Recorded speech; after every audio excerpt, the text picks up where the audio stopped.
gusto ko mamigay ng damit. Kasi kasi naman ito lahat sa akin. Kaso, ito, tignan mo. May anak ko talaga dito. Kaso, may sinusot. Dinudumihan lang.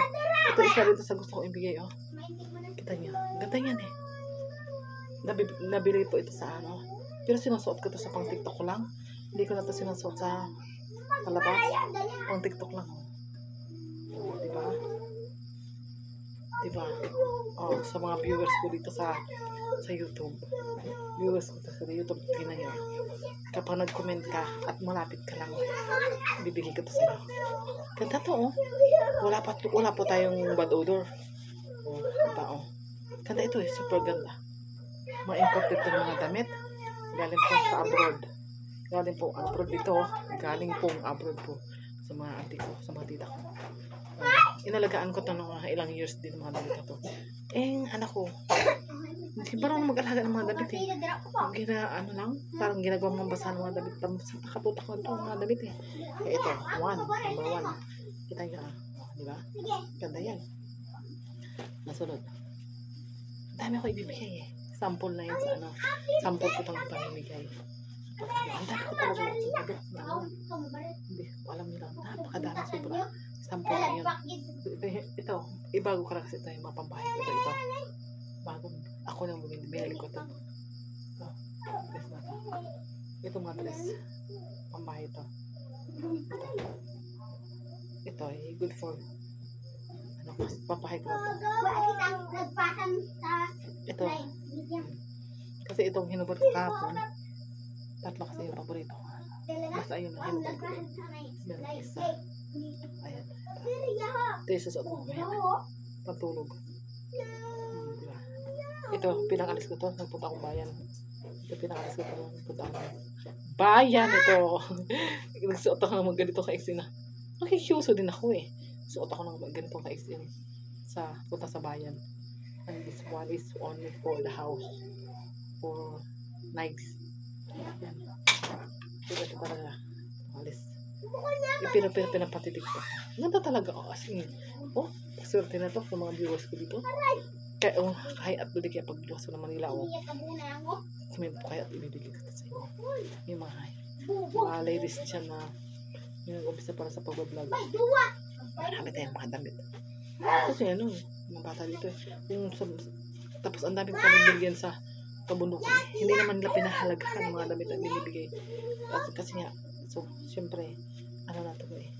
Pang teenager. Sinusuot ito. Diba? Comment talaga. Kasi maganda talaga mga damit. Meron pang napakaganda damit. Galing Korea yun. Inalagaan ko rin. Diyos ko, ilang years na yun. 24 years na yung damit na yun. Ganda. Pakita ko sa inyo. Ganda talaga. As in, beautiful dress na mahaba na. Anong ganda talaga. Wait.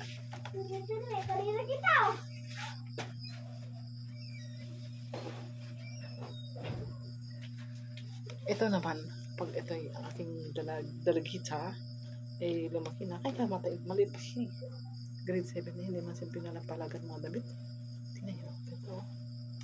Nabili ko ito sa Korea. Almost 24 years na ito sa akin. Kita nyo ha. 24 years na ito sa akin. Ganda. Laki ito. Ang ganda. Bagong-bago pa ito nung nabili ko sa Korea. Ito yung ganda. As in, ganda. Ang dami sampay sa akin sa bus. Kita nyo. Kita nyo. Yan. Yung mga young ladies dyan. Interesado sa mga damit. Ayan, napakadami talaga. Ang damit. Itong anak ko eh. Marunong magpalaga ng damit. Hindi ako mag-ano naman ipamigay ito. Ang dami-dami.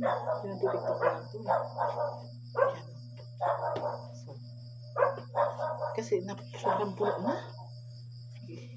Dapat na natin iingatan eh. Gusto ko talaga ito paabutin ng ilang years eh. Ilang dekada. Ito talaga ito magandang damit. Kaya sabi ko, maalagaan ng anak ko. Nadabas pa naman sa anak, diba? Sa anak at sa apo at apuhan. Kasi maganda talaga ng damit ito. Sinusuot ko ito nung buntis ako. Nung buntis ako doon sa aking panganay yun. Ito, is good. Kasi magandang ano to, na mga damit.